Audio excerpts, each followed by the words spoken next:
Ayo berinvestasi akhirat, bangun rumahmu di surganya. Sempurnakanlah ibadah Anda dengan beramal jariah yang pahalanya tidak terputus hingga akhir kiamat dengan ikut berdonasi untuk pembangunan Masjid Agung Al-Akbar Kota Sorong. Kita kepada Allah dengan sama-sama mengucapkan Alhamdulillah ya Rabbil Alamin. Dan salawat kita kepada Nabi sallallahu alaihi wasallam dengan sama-sama mengucapkan Allahumma salli ala Muhammad wa ala ali Muhammad. Yang saya hormati orang tua kita Bapak Kiai Haji Uso, sesepuh dan tokoh kita di Kota Sorong, para tuan guru, para sesepuh juga yang jamaah Masjid Agung Al-Akbar Sorong, jamaah kaum muslimin saudaraku yang sama-sama mengharapkan ridha Allah Subhanahu wa taala. Kita hampir meninggalkan etape yang pertama dalam bulan Ramadan. Artinya etape yang pertama adalah yang dijanjikan oleh Allah adalah rahmat akan kita lewati, dan jenjang berikutnya kita akan ikuti terus. Mudah-mudahan Allah kuatkan kita semua bersama sampai dengan selesai. Kita tidak tergantung dengan etape-etape saja, tahapan-tahapan. Begitu juga kita tidak tergantung dengan malam-malam nuzul Quran. Tapi kita semua jadikan malam-malam Ramadan adalah malam nuzul Quran. Bapak dan Ibu yang sama-sama dimuliakan Allah SWT, kalau kita pernah jumpa, saya pernah menyampaikan bahwa ada tahapan yang menguatkan kita untuk bisa merebut predikat takwa itu. Ada 3 yang pernah sampaikan dan ingin saya stressing di malam ini, yaitu yang kedua, itu persoalan Al-Quran, yang mungkin nanti di beberapa hari ke depan ada peristiwa dalam sejarah Islam, peristiwa nuzul Quran nanti akan dibahas secara khusus.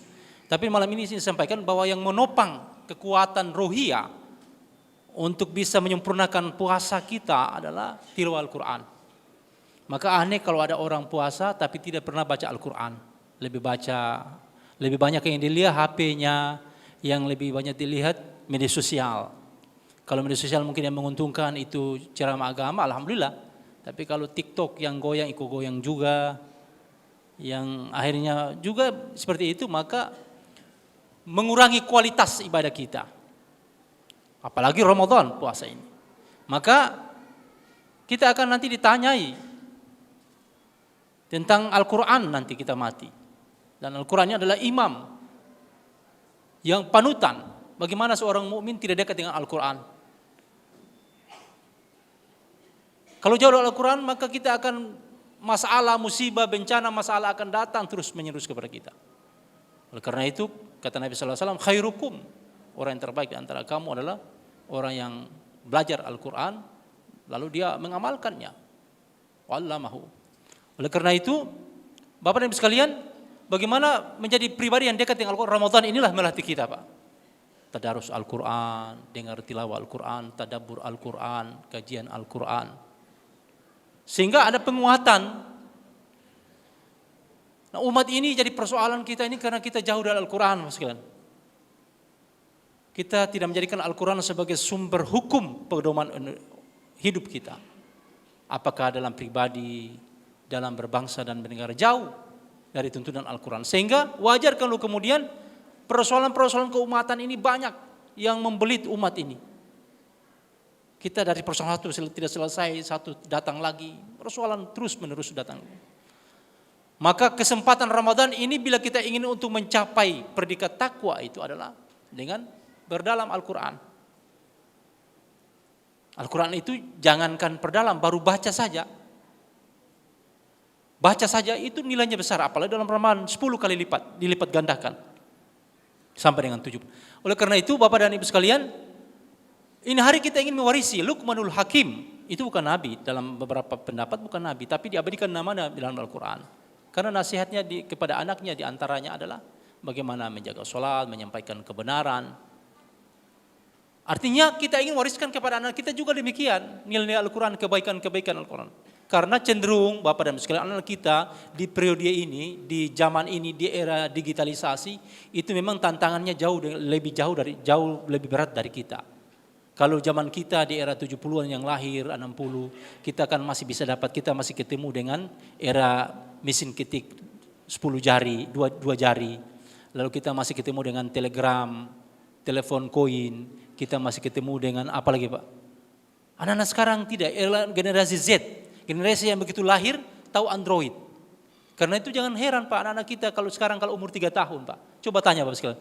Kalau anak-anak umur kita 3 tahun sekarang yang pertama dia bangun dia cari apa Pak?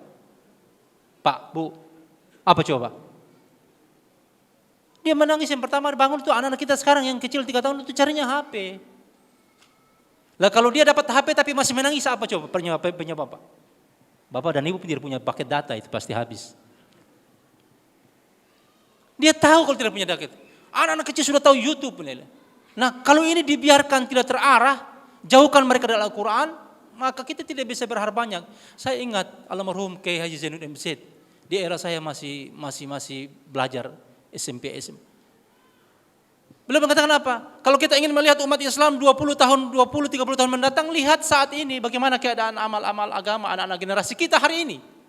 Kalau baik mereka dengan agama, insya Allah di kedepan jadi pemimpin yang baik. Tapi kalau jauh, jangan kita banyak berharap Pak, anak-anak kita ini Pak. Kalau mereka dijauhkan. Oleh karena itu, kita harus lebih jujur Pak.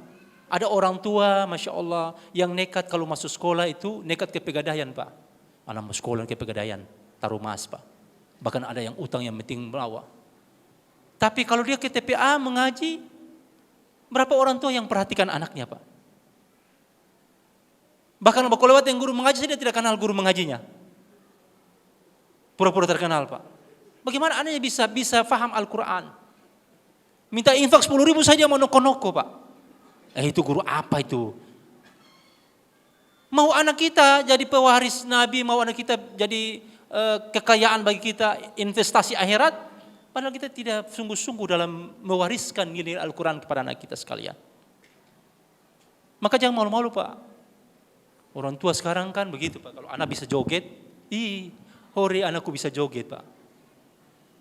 Apalagi kalau dia bisa TikTok sedikit, tepuk tangan orang tua Pak. Bangga Pak, kalau anak bisa TikTok. Ajib memang ini. Tapi kalau tidak bisa mengaji Pak, diam saja. Saya masih ingat Pak, dan kalau kita buat survei, anak-anak kita di SMA itu banyak yang lulus di SMA, itu tidak bisa baca Al-Quran Pak. Lalu siapa yang kita salahkan Pak? Guru mengaji? Atau guru agama di sekolah? Tentu tidak. Ya kita orang tua. Maka Ramadan ini mendorong kita dalam Ramadan untuk mendekatkan dengan diri kita dengan Al-Quran. Kalau terbiasa dengan Al-Quran, insya Allah akan baik seterusnya Pak. Kebiasaan, ada kerinduan. Nah minimalkan Bapak dan Ibu sekalian punya target, one day one juz, minimal 1 hari 1 juz. Kalau tidak bisa 1 hari 1 halaman, tidak bisa 1 makra, tidak bisa mungkin 1 ayat-ayat pendek 1 hari. Atau kalau tidak amalan hari-hari, mungkin sudah tidak bisa sama sekali. Bismillah, buka Al-Quran, ambil Al-Quran, Bismillahirrahmanirrahim, tutup lagi, buat. Sampai sudah tidak Bismillah lagi, Masya Allah, itu sudah keterlaluan Pak. Yang paling terakhir, sudah Bapak taruh Al-Quran di ruang tamu, di atas meja tamu, waktu mau keluar, Assalamualaikum, keluar. Balik lagi, Assalamualaikum. Asal kedekatan kita dengan Al-Quran itu harus dibuat Pak sekalian. Karena ruh Al-Quran itu, Al-Quran menjadi penyelamat bagi kita sekalian. Menjadi penyelamat. Sekalian, kalau lampu PLN mati saya akan kantung ribut Pak. Lampu mati, ya ambil lilin segala macam. Lah katong mau terang di kuburan baru terbaca Al-Quran bagaimana? Mau paksa masuk PLN dalam kuburan? Penerang Bapak dan Ibu sekalian. Bahkan memberikan syafaat. Bapak sekalian berbahagia, ini modal, maka wariskanlah anak-anak kita dengan Al-Quran. Para sahabat Nabi dulu kan begitu Pak. Kalau ingin menjelang sakaratul maut, kumpul anak-anaknya yang bertanya, wahai anakku, apa nanti yang akan kamu sembah sepeninggalan saya? Itu dulu Pak. Kalau kita sekarang apa? Wahai anakku, nanti kamu makan apa kalau Bapak mati? Makan katong ini Tuhan saja begitu. Jadi katong pikir anak makan apa nanti waktu mati. Misalnya khawatir kalau anak tidak sholat, khawatir kalau anak tidak bisa baca Al-Quran Pak. Jangan wasiatkan anak-anak ini HP baru ini. Merek saja Apple Pak, Apple yang bekas makan lagi. Sudah termakan Pak, baru bangga lagi Pak. Wariskan ketaatan kepada anak, Al-Quran kepada anak. Maka kepada anak-anak kita Pak, ini yang saya ingin sampaikan. Budaya malam mapaci itu Pak, itu memang harus didesain ulang kelihatannya. Mapaci itu kan malam pendalaman iman calon istri atau suami, mapaci. Di situ jangan main gaple. Main gaple. Taruhan GP telinga, Pak. Televisi, kodong minyak sini. Anak ini pengantin dalam itu mau diberikan wawasan agama. Berikan pemahaman agama kepada calon pengantin itu. Supaya nanti dia paham kalau dia punya anak nanti lahir itu anak seperti apa nanti. Disiapkan generasi berikutnya. Luruskan niatnya, anak saya mesti hafiz Quran. Begitu, Pak. Supaya kalau dia jadi polisi yang taat kepada Allah. Begitu. Kan ada oknum polisi juga yang nakal, tapi itu tidak semua polisi lah. Misalnya tidak seperti Sambo, semua tidak juga. Jadi pejabat yang taat kepada Allah, yang penting niat pertama hafiz Quran. Supaya jadi baik, Bapak sekalian. Jangan pertama niat yang salah. Ini pertama sekali, yang sama-sama dengan saudara. Kalau kita ingin berkualitas ibadah puasa kita, Pak. Kalau tidak maka kita akan tidak bernilai, Pak. Nanti keluar dari Ramadan, begitu nanti tahun depan baru pegang Al-Quran. Begitu buka Al-Quran sudah dimakan rayap. Nanti tahun depan baru kita lagi baca Al-Quran. Tapi kita baca Al-Quran di setiap saat istiqamah insya Allah. Inilah penguatan itu sekalian. Jadikan Al-Quran sebagai bacaan harian kita sekalian. Lalu kemudian tadaburi Al-Quran, pendaliman Al-Quran. Kalau kita tidak faham, kita tanyakan kepada orang-orang yang lebih faham tentang makna-makna Al-Quran, perintah-perintah Allah dalam Al-Quran. Sehingga ada kekuatan ruhiyah untuk lebih meningkatkan nilai-nilai amal dan ketaatan kepada Allah Subhanahu wa Ta'ala. Bukan saja dalam Ramadan. Kalau kita andalkan begitu, maka nanti Islam ini kita punya amalan seremoni. Nanti Ramadan, masjid penuh lagi, Al-Quran laku lagi, sudah Ramadan hilang semua, tak ada muncul lagi. Seremoni, musiman, Pak. Tidak begitu, Pak. Tapi terus menerus ketaatan kita kepada Allah, semangat membaca Al-Quran terus menerus sampai kita dipertemukan dengan Ramadan tahun depan. Itulah makna la'allakum tattaqun.